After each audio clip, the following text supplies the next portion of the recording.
we're watching Mary Poppins. And she's like, I want to skidoo into the movie. I said, no, you can't skidoo. Yeah, Steve says I can. I said, no, that's a show. It's not real. You really can't skidoo and be in the show, Jordan. Sounds like what happened to me when I went to university, Yeah, too. Jesus skidooed. I want a t-shirt of that. No, this was her as a 3-year-old.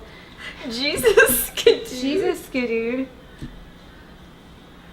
And then she would flip her little hair because she had hair down to her butt. She'd flip her hair like this and go, I'm smarter than you. Still does that. That is actually really funny. So that Notches.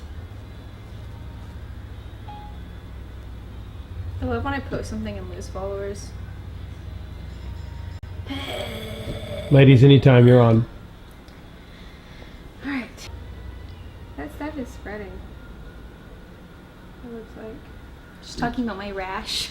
It's not a rash. It's a rash. It's weird. It's supposed to be just up here. I think you got some kind of fungus. Anyway. I'm going to sweeten it up a little bit. I think it was just a little bit blown out. Sweeten it up, baby.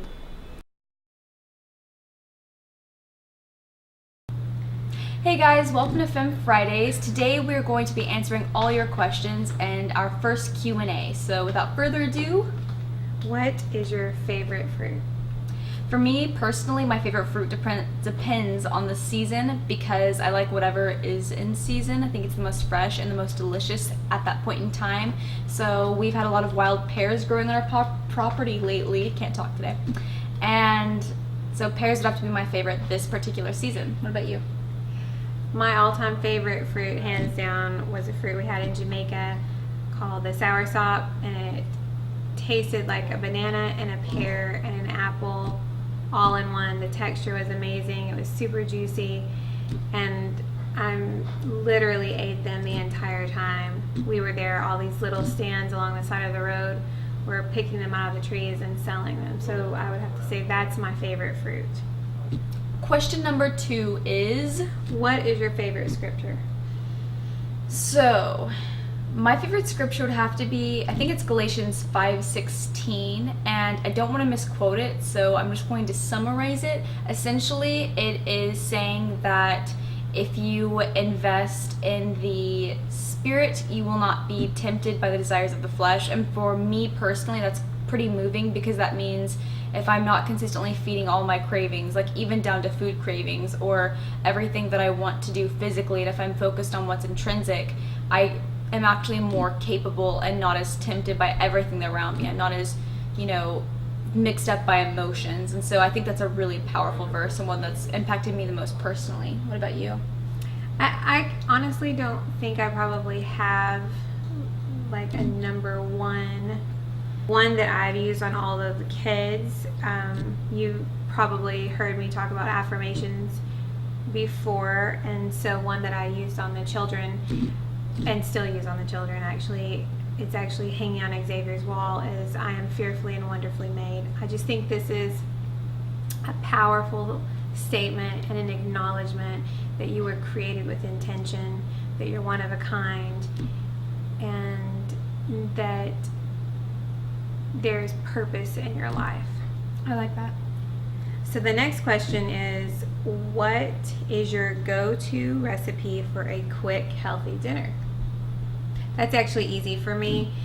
Well, it kind of depends on the season, but the go-to delicious dinner that I make for the family is a white bean and kale soup. It's really simple. It's just an easy, hearty soup that the entire family enjoys, and I will link the recipe below in the comments. So if you want to try that recipe out, check it out. So for me personally, I kind of enjoy the vegan lifestyle more than anything else, and I'm also a really huge breakfast person. So my go-to dinner is kind of a breakfast sweet potato bowl, and I like to make things sweet. So I either do baked pears with some granola, all homemade, all vegan, and I'll put that in the oven for a short period of time, and then I will bake a sweet potato, and you get peanut butter and bananas and you mix it all together until it's a moussey texture, and then you put whatever toppings you want on it. So it's extremely healthy, extremely filling, and you don't have to sit over it and watch it the entire time. You just literally pop it in the oven, catch it on fire because it's so hot, and then you take it out and you have a sweet potato bowl. It's amazing. It's really good. Fun fact, her favorite dessert as a child was pumpkin pie. She hated all breakfast food. She didn't like eggs. She didn't like cereal. She didn't like toast. She only liked pumpkin pie. So I had to come up with a healthy version of pumpkin pie that wasn't overly sweet, and that she could start her day off for school. Much like how I finish every day, such as I had a pie for dinner tonight that was also healthy, low sugar. Question number 4, I guess. What has been the hardest adjustment for you as a blended family? I actually think that as far as families meshing go, we blended very well. Dominic and I are incredibly compatible. We think alike. We hold the same beliefs when it comes to raising children. We're spiritually compatible. So I feel like because he and I are so similar, it was an easier transition for the children. We did have some bumps. Yeah. So as far as blending the families go, probably the most difficult part about our transition was actually Dom and I working with a parent outside of the dynamic that we have, because we are so similar. Yeah, I'm trying to think of a way that I can speak for me as well as the other kids involved in the situation. I think for all of us jointly, the hardest part about adjusting to the blended family lifestyle was mainly trust. You know, Dominic was not a disciplinarian. Is that a word? Okay. Dominic was not a disciplinarian. And he was more of a friend who was guiding us in the right ways all the time. So it wasn't super hard to trust him in that we weren't sure of him as a person, because he was so understanding and so thoughtful about everything. He's a great man. It was just the fact that he was a male being introduced to a predominantly female household, I think, that really set everything off, as well as the fact that, you know, when you have a single mom for 5 years and all of a sudden there's a dad in the picture again, it just throws everyone off a little bit. So Right. I would say that was probably one of the hardest parts for us personally, is just learning how to have a dynamic with another male as well as a father figure, and where to place him and how to trust him. Right. Yeah, I mean, that is something that actually Dom and I agreed on going into this, is that you don't step into this role and immediately start trying to discipline everybody. Obviously, the children need to respect the man of the house, they need to respect the home, but discipline, and especially specifically punishment, if the child has chosen to go down a path that results in grounding or timeout or whatever, the healthy form of that comes from relationship. So he and I both agreed that he would step into the mentorship role, but until he had built a good relationship with the children, he wasn't going to be doling out discipline. That was going to be my job, and he would be right there beside me, talking the child through whatever the issue was, so that they could learn to see us as a whole unit. And then the other thing, she said it was really culture shock for me to have a man in my life, because I didn't date, I didn't bring men to meet my children, and so suddenly, it wasn't suddenly, I mean, but for them that's how it felt. I have this man in my life and I'm just crazy about him, and it was very shocking for them. I'd say, because it's different when you reintroduce another partner or another person or another object that your mom just absolutely just really focused on, whether it's a new job or a new location or whatever, it really throws off the whole family, because especially if it's for multiple years, like a marriage, that's permanent. So for all of the kids, it was really difficult seeing our mom's attention go to something else except for us, and it made us feel weird about kind of like where our place was, even though it was so obvious that our place was with them, you know. I feel like that's the best way to put it. We never doubted if we were loved and if we had a place. It was more of a just an adjustment. Simply finding comfort in the new dynamic. And finding peace in it too, because it's so relieving to realize that your mom has someone to take care of her after so many years of doing things by herself and seeing a struggle. It's your happy ending, but a happy ending is never just a happy ending. It's always a transition into better phases. Absolutely, that's a good point. The next question is, how do you make it work with all the kids' different schedules and remain so together? So, we don't. We do make it work, but we're not always together. There are a lot of kids. Dom has a crazy schedule. So we've had to learn how to work together as far as schedules go. And we just do the best that we can with what we have. We don't allow the kids to be in multiple activities. So, you know, one child doesn't play 4 sports and the entire family follows that child around. We really want them to pick something that they're passionate about. We do want them to experience things, but at the end of the day with the kids, you know, if they have an interest in dance, but they also want to try soccer, you know, we just lay that in front of them. If you could only do one thing, what would you choose? I would rather dance. Well, then that's the thing that we need to do. That way the family isn't stretched too thin. And it also teaches them to consider other members of the family, which is an invaluable life skill, considering other people. How do you guys stay so close?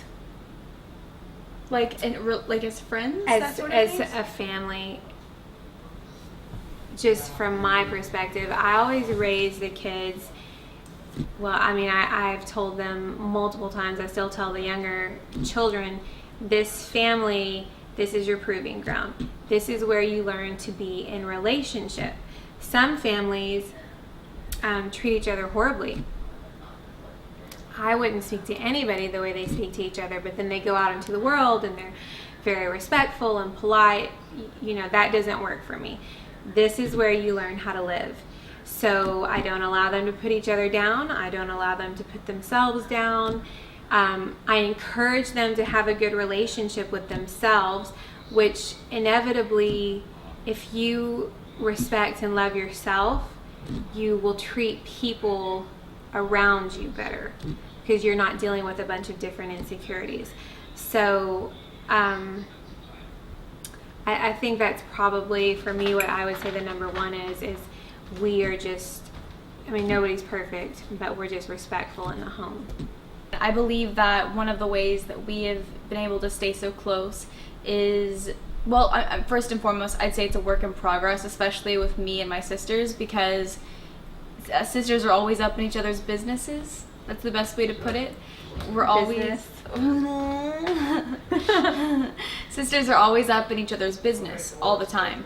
We're always in each other's faces, and like for me and Caitlin, to be honest, to be very specific, we're polar opposites as people. We're the same person, it's the same idea, but it's like we're wired completely backwards. And so Caitlin does and says things that I'm like, why? And I do the same thing, and we're both so annoyed by each other, but actually analyzing each other and growing and learning to be empathetic to one another and to be empathetic to the fact that we don't understand each other has taught us so many life skills. And I think we're able to eventually see each other as leverage to one another, because we're best friends. It's just, they're looking at each other through the back door. yeah, that's the best way to put it. You know, who Jordan is on the inside is who Caitlin is on the outside, and it's the opposite for Caitlin. Who Caitlin is on the inside is who Jordan is on the outside. Yeah. So it's quite a mirror.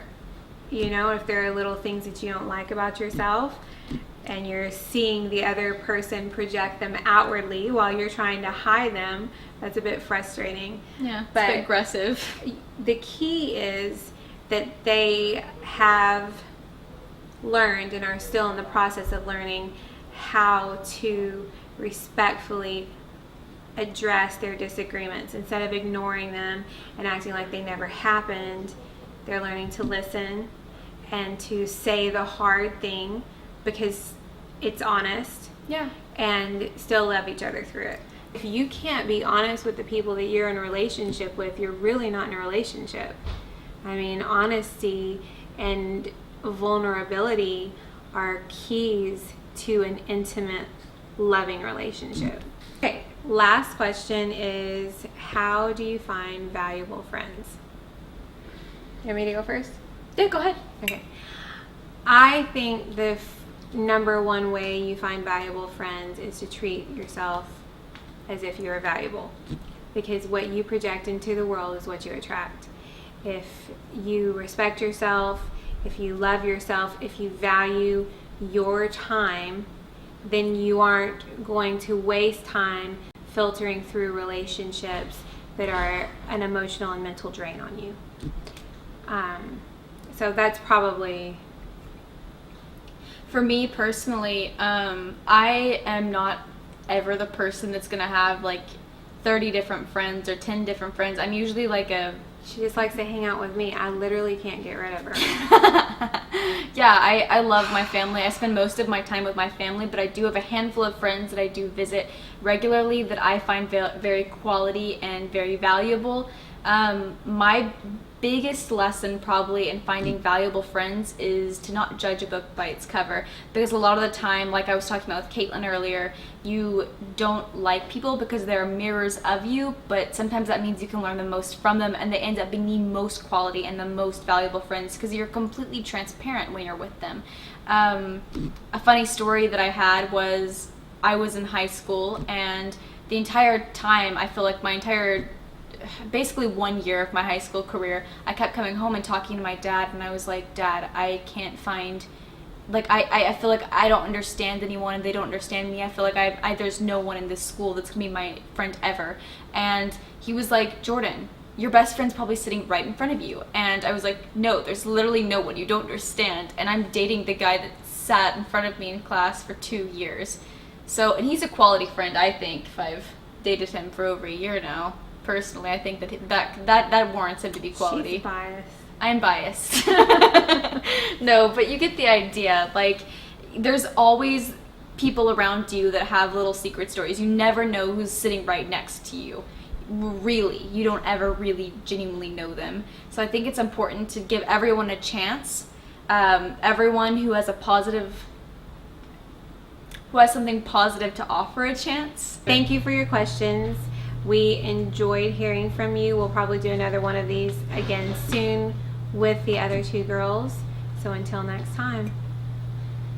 We don't have a catchphrase yet, so send us your catchphrases and we'll consider putting them in our next video. Have a fantastic Friday. Ooh, that was a good one. A fantastic So until Friday. next time, have a fantastic Friday. Did we just wink at the same time? You are my mini meal. I hope that was good. All right.